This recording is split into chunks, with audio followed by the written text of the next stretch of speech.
Contender Series 2025, week number 3. This is the weigh-in recap show, full card predictions, and the betting breakdown. Looking forward to talking about each of the matchups on this Contender Series card after seeing the fighters on the scales. So make sure you guys smash that like button. If you're new to the channel, subscribe.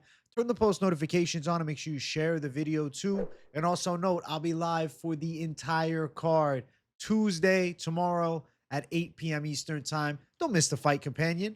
Let's get into the first fight of the night. Heavyweights going after it. Darion Abbey versus Donte Johnson. This is a weird one.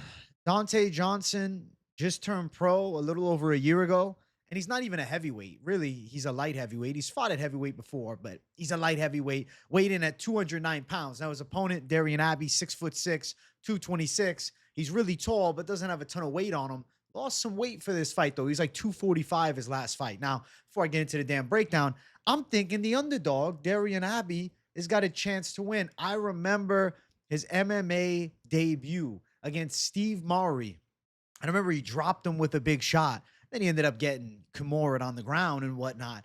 But Abbey's a weird case where it's like he actually has some okay fights on the resume. Lost to Steve Murray in a debut, lost to Tim Johnson in his most recent L, who's an ex-UFC and Bellator title challenger. Not UFC title challenger, UFC fighter. And then, you know, you see the skill set. It's not really that bad. His striking flow is decent. The ugly 7-4 record, but he also has 2 bare knuckle MMA wins. So really, he's 9-4. He's done pro kickboxing. He's got a long reach, way taller than Donte Johnson, who's a light heavyweight. And he's got higher level experience, coming off a win over Alex Nicholson, who was in the UFC at one point. Now, I will say he has been clipped. He's been caught. He's been put down. At times, he's a little stiff in the pocket, and wild shots could catch him. But then I'm looking at Donte Johnson as an amateur, and it wasn't that long ago that he was an amateur. A little over a year ago, he was violently knocked out with a head kick against a 6'4" striker. I feel like at 6 feet tall, with the 6-inch disparity in height, it's going to be hard to close that distance for Donte Johnson. He's going to have to wing some big shots over the top, maybe try and jab with the taller fighter.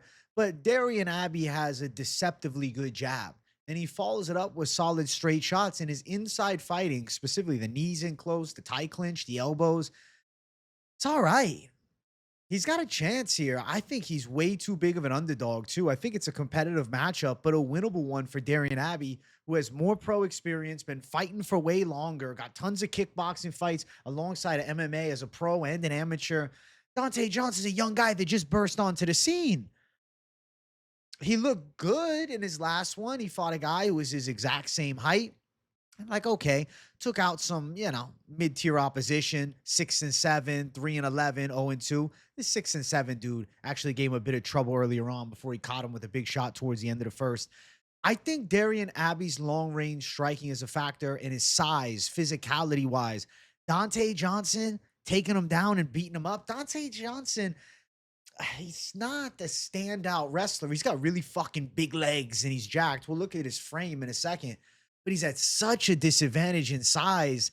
I just have to favor the more true heavyweight at heavyweight. I think that Darion Abbey could TKO him. I don't know how Donte Johnson looks in the later rounds. I see Darion Abbey beating Alex Nicholson. I think it's a big deal. It's an ex-UFC fighter. He's had good experience. He's landed big shots. He's got knockouts. He did game bred bare knuckle.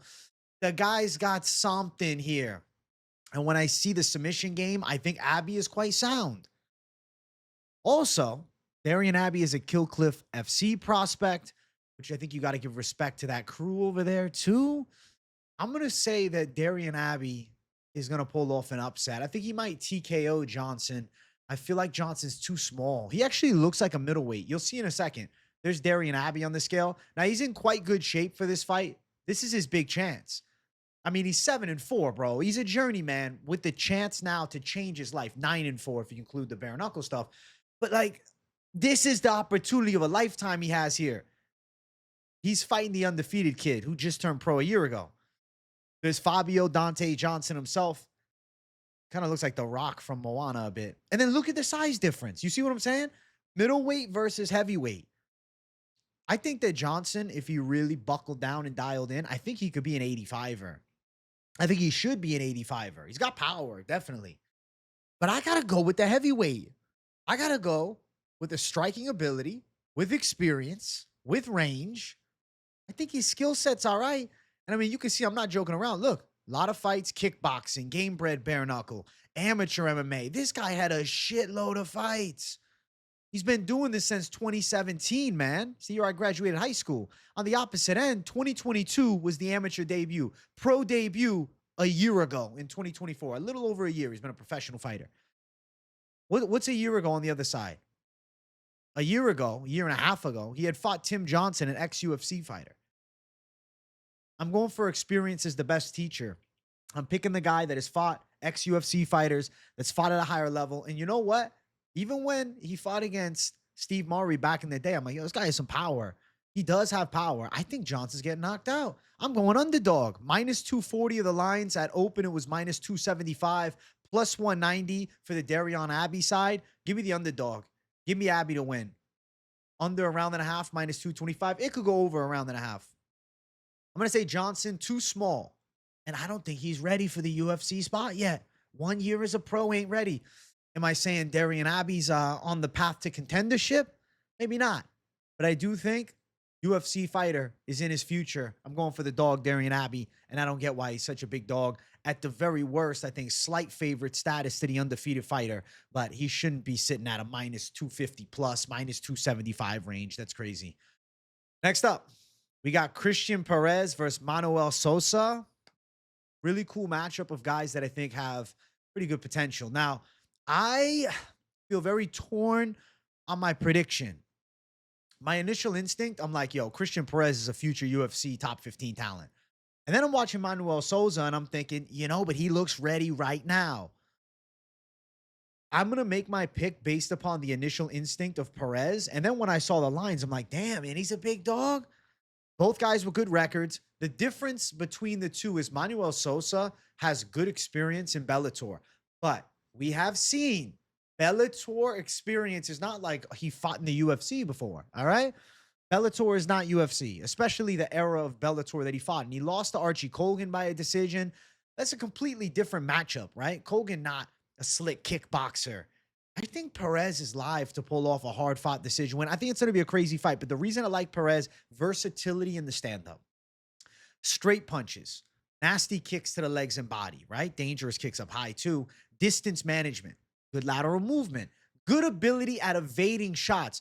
Manoel Sousa is like a car driving at you full speed. Look at a crash. He throws power, and he rips big hooks as he closes distance, and he sits on his shots nicely, and he does hit hard. The Mexican fighter's got a nice chin. And another X factor of it is I do think that Pérez is the slicker grappler. Now, I think Sousa is really jacked and strong, and I feel like he has obviously grappling knowledge too, but with that physicality, could fend off Cristian Pérez's grappling attempts, though Pérez does have deceptive takedown ability and deceptive submission threats here. I feel like Pérez just has a smooth flow in his striking. If you watch some of his recent fights, watch him fight in Combate, you're going to say to yourself, wow, this kid has a technique that I don't want to say it's like Yair Rodriguez, because obviously he seems to be more capable on the ground than Yair was at 25. And he's not as flashy with his striking, but the slickness factor is there. The potential is definitely on the table. He has a really smooth kickboxing skill set that I really like. And his submission game, damn good. 6 submission wins, 4 knockout wins. He looks like the kickboxer only, but then you see he's got a fucking ground game. On the other side, Sousa is the only guy to beat Mauricio Hufi. I know. I'm picking against a guy that beat Mauricio Hufi. Watch the fight, though. He caught him with the power left hook. Wild bomb. He swings these wild hook barrages like a Brazilian madman. And he hits hard as he does it. And he does have good timing. He can rip more than just hooks. He's got uppercuts in the arsenal. He's got knockout ability. And he definitely has pretty good timing on his explosive blitzes while being like a physical force. But lateral movement, right? Counter shots, straight shots. I think Cristian Pérez is technically more crisp, and I think he's faster. With the advantage in straight punches, I favor his side to win in wild striking exchanges because he's going to get there first. Yes, I think if Sousa catches him with a clean shot to the chin, yeah, he could knock him the fuck out. Manuel Sousa's a beast. But Cristian Pérez has a lot of upside right now. He did a karate combat fight, ended up losing a decision. That was his most recent fight. Hasn't fought in MMA in a while, a year and 8 months, but he's young at 26. So it's a little bit of a red flag that he hasn't fought for a while. But I think he can look good in this one. On the other side, it was 4 months ago, beat Lucas Barros, who I don't think is, comparable slickness wise to Perez at all. And then the Archie Colgan laws beat a scrappy vet, Tim Wild. And then he has this split decision here with Henrique Lea. And I was thinking to myself, he didn't look amazing against that guy. He showed physicality in the grappling and scrambled out of positions, but he had some testy moments. And I think Perez is better than that. I think Perez is going to win this, man. I'm going with the Mexican underdog. I'm going dog and dog again for the first two fights. I like Cristian Perez's style. To me, I see a high level potential. I think Sousa's good, but I think Pérez has the higher ceiling. And Ye hasn't fought in a little while. But I asked myself at 26, how much better could he be since last time? And I feel like he could show up to this fight and thrive. I'm going for Cristian Pérez. I feel like he could be back and forth to a hard-fought decision. Could he end up catching Sousa? Maybe. Could he end up grabbing a sub? Maybe. But I think a war could be what happens here. And both guys are going to be on Dana White's radar after the fight. But I'm going to pick the side of the slicker fighter. I'm going the sharper blade. I'm going Cristian Pérez to get it done. Let's check out the skills. Sousa, he's fucking jacked. He looks like Douglas Silva de Andrade a bit. Built like the fucking Ninja Turtle jacked. Big torso. Then we got Cristian Pérez on the other side, looking pretty shredded up and ready to go. There's the face-off. Both guys are in great shape. You see that height edge towards Pérez. I'm telling you, slicker stand-up is what you're going to see. Power, definitely on the jacked Brazilian side. He hits hard. But it ain't just about throwing power. It's about how you get it to the target. And I think Pérez, he minds his P's and Q's pretty well. He's Mexican. I'm assuming that Mexican chin is also pretty good too. With a capable jiu-jitsu game, I think he's going to pull off the W. And I don't know why he's a dog here. I guess the reason he's a dog is because we got an ex-Bellator fighter. But if those fights were in LFA, I think the odds would be a lot closer. Don't be swayed by just seeing that he fought in Bellator and now thinking he's a guarantee. Plus 220, I'm going with the dog. Minus 280 for the side of Sousa. I think it's a wild fight for as long as it lasts. What's the over here? Over a round and a half, minus 215. I feel like it's live to go over a round and a half, but obviously I like the underdog side. I think Cristian Pérez has a UFC future, man. Not saying that Sousa definitely doesn't, but when I watch Pérez fight, I really enjoy it. And I think my prediction is right. If the prediction doesn't come through and he ends up losing, I think this guy comes back and eventually gets a contract because I see high caliber potential with him. I'm going Pérez for the W to beat Manuel Sousa. And this right here, great fight. Really exciting matchup. Let's keep going. Next fight on the card, we have Alik Lorenz versus Abdul Rahman Yakhyaev. I'm going to go with the side of Yakhyaev to win. I think this is a bit of a squash match, in all honesty. That's what they're looking to do. But, Lorenz got a good record. Actually, he lost his only pro loss is to Darion Abbey, who's the first fight of the night. He got knocked out by him in like 30 seconds. I feel like Yakhyaev's kind of just a beast, man. I mean, he has that Hamzat flow. The guys from like Dagestan, Chechnya. He's a Turkish fighter, but good wrestling base, very strong control, good top position, good smothering. I mean, he's kind of just a beast on the ground. Very fast starter too, comes out with big shots. Aries FC champion, which is a pretty respectable league in France. I like his abilities, man. His hands look pretty sharp. He throws some power hooks too, but into the takedown, he rocks you. He gets on top. He's going to look to sub you. Good back takes, good submission threats, slick transition speed on the mat, and strong pressure on top. I just think he's going to be so much more mobile, so much more athletic, so much faster, so much better at wrestling and striking. Lorenz, the vibe I get from him is he is a tough, scrappy dude, can rip some big overhand shots, likes that brawling style to fight on the feet, wants to sit in the pocket and slug. On the ground, you know what? He actually has decent enough skills. He's got decent enough top control, some good ground and pound.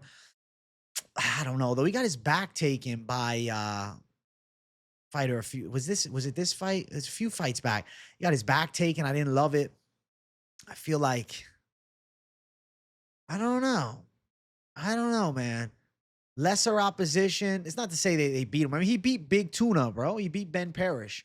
You guys don't know Ben Parrish. He had a huge upset against Christian Edwards in Bellator a few years back, and had this big, fat hanging down because he used to be like really obese and he had all the loose skin, the flap on him. And he beat Lorenz beats those type of guys. I mean, he's a capable fighter. Don't get it twisted. I'm not trying to sit here and mock on the dude. I mean, he's coming off a W against a 6-6 fighter, a 5-5 fighter, Big Tuna, who was 6-4. But I just think Abdul Rakhmanov, whatever. Abdul Rahman Yakhyaev. I think he's good, man. Good wins over here. Beat Bagai better than, what's his name? Bofia did from Contender Series 2 weeks ago, who he won in the main event. He finished him fast. This guy's he's a murderer. He's a beast. I mean, look at the finish rate. Look, 1 second round sub, 2 first round finishes, opposite 1 decision win. And I don't know. He's only one as an amateur. I don't mean nothing to me. This pro shit is what it's all about. And he looks like a problem. A force to be reckoned with, an aggressive wrestler, has that, Chechnya, Dagestan flow with a bit of power too. I think he's going to end up winning this fight. Probably ground and pound or submission. I'm going to go Yakhyaev to get the finish in the first round, probably. He's a big favorite. Let's look at the scales, though. There's Lorenz on the scale. Looks all right. There's Yakhyaev on the other side. And then there's the face-off. I mean, the scales are whatever. I think Yakhyaev's just a better fighter. And there should be a level disparity in wrestling and even striking between the two. I just think Yakhyaev's a lot better. And that's why he's a minus 900 favorite against Lorenz, who's plus 600 as an underdog. Let's see if the under is worth anything here. Under a round and a half, minus 225. Probably goes under a round and a half. Yakhyaev's a quick starter. If Lorenz survives, if he goes the distance, I think that's a big deal. If he makes this a tough fight and even loses, I think that's a respectable feat. But I don't think he's beating the Aries FC champ. I think that this kid is quite sharp, man. Fun light heavyweight. I think, honestly, could eventually drop to middleweight, seeing his frame.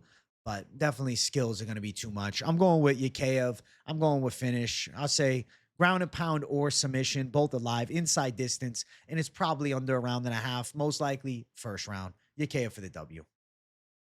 Let's keep running. Let's jump to the co-main event of the evening. We got Márcio Barbosa versus Damon Wilson.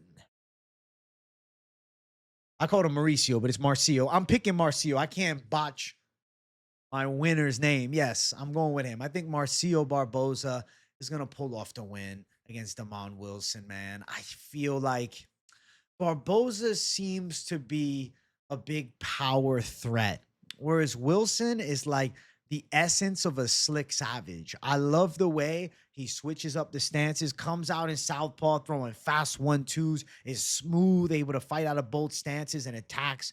Pretty pressure-based with heavy, fast, straight punches, good kicks to the body, good clinch work. Actually, a capable ground game. There's pretty good top control, some takedown threats for sure. And very much willing to close the gap. Though he's real quick from the outside, deceptively good ground skills, and a nice ability to take fights there and, dominate position, out-grapple people. But I'll say this, Barbosa on the other side is kind of like the wrecking ball. That's how I feel here. Tight, power Muay Thai style with a big left hook, a big uppercut, big overhand shots, and an aggressive start. Kind of just rips grenades and just swings bombs, but he also has flow. It's not like he's just a complete wild man brawler that throws crap out there. He has a bit of flow to his stand-up game and seems like a sharp Muay Thai striker. His power is a big threat in this fight. Wilson was knocked out before, and he kind of comes into the pocket a bit stiff. Like, how I can describe it is sometimes when he comes into range with the same set that you would have more from distance, right? He'll come in just as upright. And that's what got him caught in the past. And I think with Barbosa's power, he's probably getting caught with something big. I just can't imagine the chin holds up. And then when I think about the grappling, yeah, Barbosa was getting out grappled by Gabriel Santos, who I think is a phenom on the rise in the UFC. I'm a big Gabriel Santos believer. And we saw even Delano last week, who was in the main event. His loss was also to Santos, too. So a loss to Santos and looking great on the Contender Series, they're kind of going hand in hand at this point. I think Barbosa is probably knocking Wilson out. I think he leaves himself too open and too upright. From mid and long range, Wilson's slick and expect him to land some decent shots, but I think Barbosa forces the issue. And to be fair, Wilson is one of those strikers, though he has ability to strike from distance. It seems like he enjoys closing that gap and, engaging in the clinch, dragging people down, breaking them down on the mat, working towards a sub. I just think that Barbosa is going to be too much for him. He's got a nice 3-fight win streak going. He's got good tight clinch knees. I mean, the guy's a problem for sure. Coming off, 2 years plus the loss to John De Jesus, but De Jesus is all right. I don't know, ex-Bellator fighter. At one point, he was considered okay. I think Barbosa is the force to be reckoned with. I got to go with the Brazilian power style, the heavy hands, the explosive combinations, the physicality. I think he'll be able to fight out of Wilson's clinch if they get there. And even if Wilson lands a takedown, I think scramble ability for Barbosa is high enough level. I don't think we're dealing with, a Gabriel Santos type on the other side. And I think Barbosa's gotten better since then. He's riding a sick win streak, 3 fights in a row, violent knockouts. He has a knack for finding people's fucking chin. He's a KO hitter. You look at his resume. I mean, 13 knockout wins all in the first round. It's not fluke factors that he's getting these KOs. This guy comes aggressive and he hits hard. I don't think Wilson could eat a shot from him. He's getting knocked out. There's Barbosa looking shredded up, weighed in, ready to go. High-level shape. Both guys high-level shape. There's Wilson. He's a Jeremy Stevens protege as well. He trains out of that camp. Then there's the face-off between the two. Intensity was high. Yeah, man, I think Wilson's getting slept. I can just feel it. You can almost sense it at the face-off. There's good aura about this side of Barbosa. He's jacked, strong, shredded up. This guy's got aura, man. And listen, Wilson's slick. He's fun to watch. I like his style. From what I saw, I'm like, all right, definitely has some potential, but 32 versus 27. I'm going with the power-hitting Brazilian. I'm going Barbosa to win, even though he don't look 32. And who knows with the Brazilians, man. He could end up actually being 33, not really, 27. Minus 340 for Barbosa. I think that's a little wide, but I see why. Seeing the impact of his strikes makes sense. Plus 265 for Wilson. Let's see what else we're looking at here. Under a round and a half, minus 225. It could go over. But I think Barbosa probably gets him out of there. I just think Wilson's going to be too hittable in the pocket, too willing to engage, and too willing to close the gap, and too upright. So he gets caught with something big. I'm going with the side of Barbosa. I'm going with the violent side. I think that he goes out there and wins. And I think fairly impressive performance, maybe really impressive. This could end up being like a knockout of the Contender Series type spot. I see Wilson getting chinned. So Barbosa, knockout, get it done. Let's keep on moving. Let's jump to the main event of the evening. If you guys haven't yet, make sure you smash that like button. And if you're new to the channel, make sure you subscribe. We got Trent Miller versus Ryan Gandra. This is actually a short notice fight. Trent Miller replacing the side of Vitor Costa, who was supposed to fight against Gandra. And that was actually a really interesting matchup of, high caliber prospects on the rise. Not saying that Miller isn't. It's just a weird one. When you actually look at this fight, it's like Trent Miller is a sloppy striker, but goddamn, he can wrestle, though. And he's an extreme couture fighter. They got a good room that he works with there. Gandra on the other side is kind of this reckless Brazilian slugger who's built on a lot of heart. But when you really look at it, he's not that impressive. I actually said to myself, the pick for this fight is hard. Because there's an argument for both guys. I was like, all right, how am I going to pick it? I'm going to decide when I get to the main event. Every other pick, I knew my answer. Here, I'm sitting here swaying. I'm sitting here debating in front of you guys live right now. I didn't want to do this. I just had to.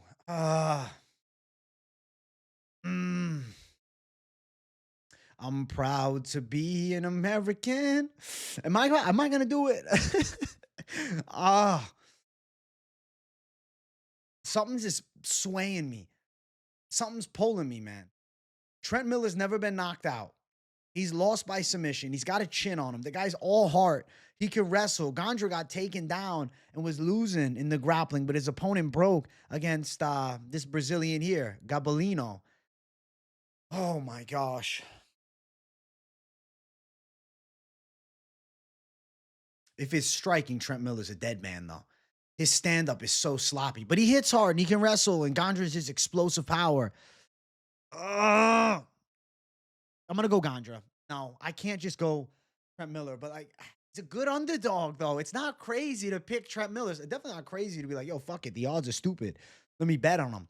I think Gandra is kind of like a poor man's Bruno Silva, but he reminds me of a primed Bruno Silva without the same technicality, with more of just a straight blitz. But the reason I like Gandra, he does have a jiu-jitsu base, but he's got a lot of strike experience. Amateur boxing. He's got big power in his punches. He's an aggressive slugger. It's so fucking ugly and wild, though. It's literally just bombs. Like, he's closing the gap, slugging wild fists, throwing out of position, and he's just going to outdog you. You're going to find out who wants him more, you or him. Now, Miller on the other side is an extreme couture fighter. He's in the room with Sean Strickland. He's in the room with guys that are in the UFC, and his wrestling is legit. He's got good top pressure. He's got good pace. He's got good wrestling control. His striking is sloppy, but I don't know, man. He could tough it out with his wrestling. I'm like, Gandra, it makes sense, right? Miller can't land the takedown. They're slugging it. But then I'm like, what if Gandra can't stop the takedown, though? Let's look at the scales real quick. I'm making my final decision looking at the scales. I have to. There's Gandra. He looks kind of like a Brazilian store clerk. And then there's Miller, who's jacked on the other side.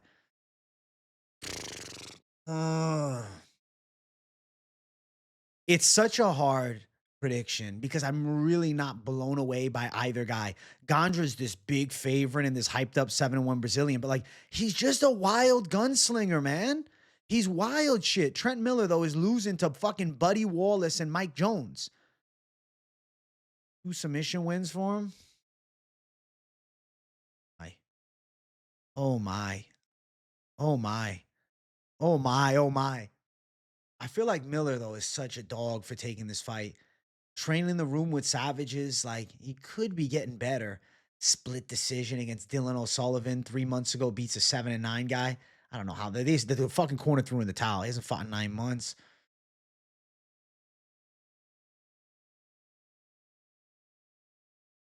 It's like there's this small piece of me, guys, that feels very unsettled with picking Gandra. I just feel like my heart wants to go with what my heart wants to go with. Fuck it. Post weigh-in, pick flip. Yes, Gandra's got the knockout ability. Yes, he hits hard. And yes, he could knock Miller out. But what if he doesn't? And what if he's on his back? What if he gasses out and Miller ground and pounds him? I'm going Miller. I'm going Savage Mode USA. I'm sticking with my heartfelt lean. I'm not flipping on this, oh, well, maybe there's a little logic here. No, my brain is telling me that Miller's going to take Gandra down. My brain is telling me that Gandra's not that good at striking and Miller could slug an overhand and catch him too. And is Gandra just going to be able to unload and go reckless like he was against some of the bums he's fought before? He's been taken down. And what about Miller's wrestling? Gets a hold of him, drags him down, and holds him down. This might not be a contract-winning performance by Trent Miller, but I'm going to say he digs deep through the trenches of hell, okay? And he comes up on the right side. I just can't pick Gandra. I didn't feel good. So my official pick for this fight is going to be Trent Miller. I'm going to have faith in the wrestling. He does have power, but he's so sloppy on the feet. But Gandra's sloppy. He's just got like a little more accuracy with his wild hook barrages. But like all he does is wild hook barrages, man. How's this the main event? I would have said Darion Abbey versus Donte Johnson could be the main event. This shouldn't be the main event. I don't understand how this is the main event, guys. I got to go with the side of Trent Miller. I mean, he also looks in way better shape.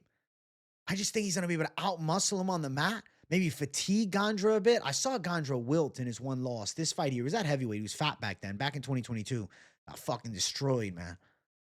And like, it's not like he's beating anybody. Not like Trent Miller's beating anybody. Not like he's coming off high caliber wins or anything like that. But all American, man.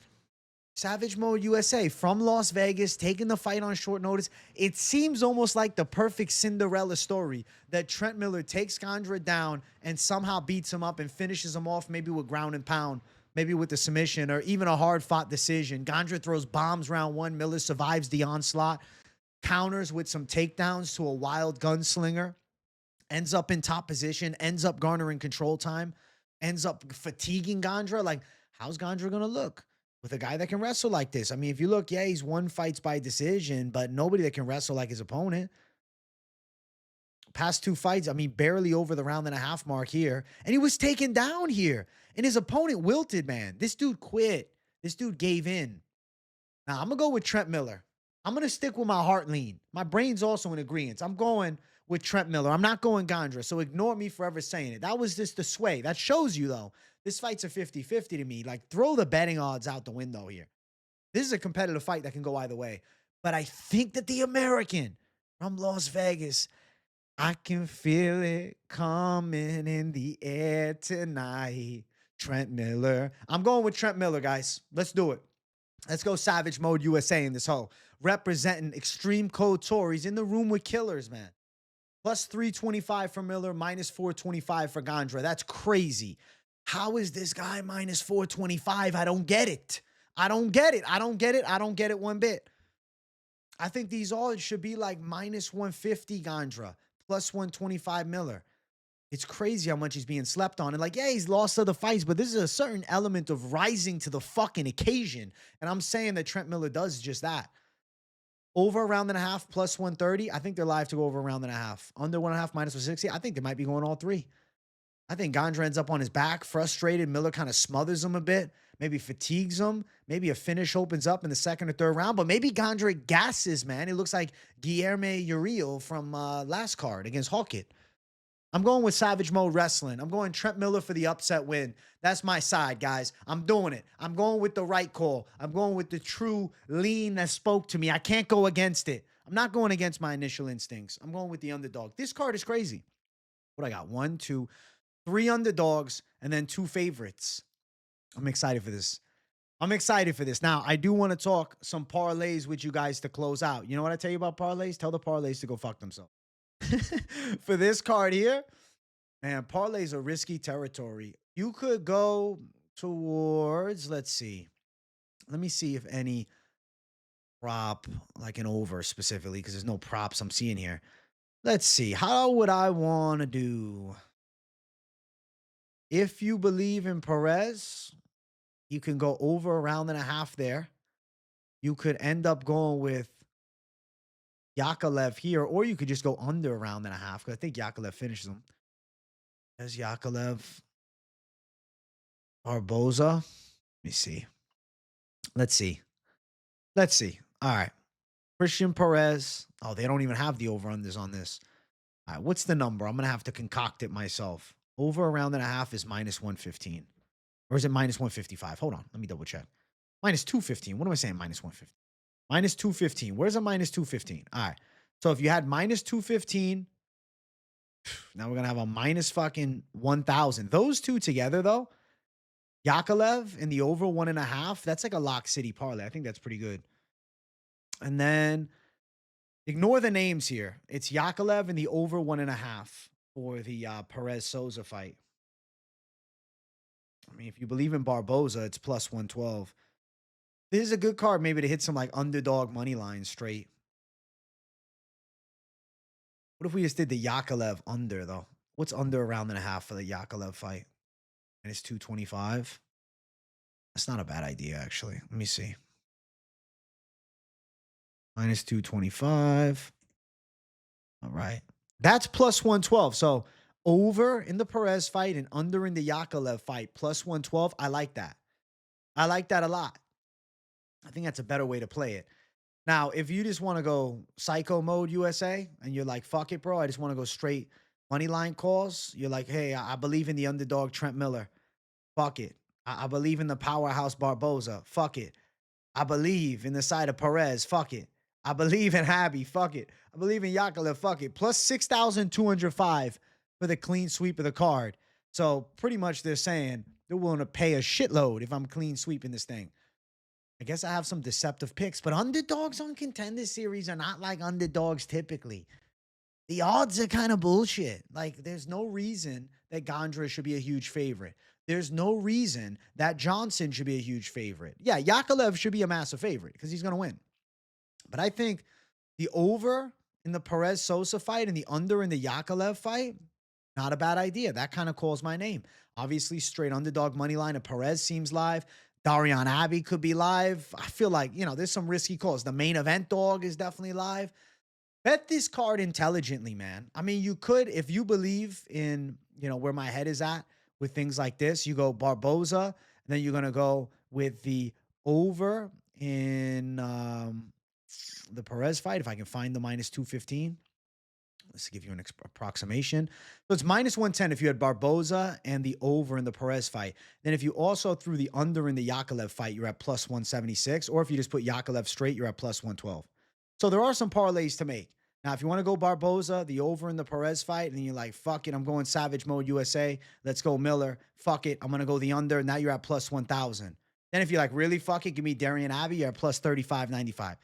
Risk it for the biscuit, man. This card right here, bet intelligently. It's the Contender Series, the highest risk of all MMA betting, especially this card where I got some wild dog leans. We'll talk some props during the fight companion, so make sure you guys tune into that, and we'll discuss everything that gets dropped. Or even tomorrow afternoon, I'll be live for Lunchtime Live. We can talk some more Contender Series in depth about the prop betting side too.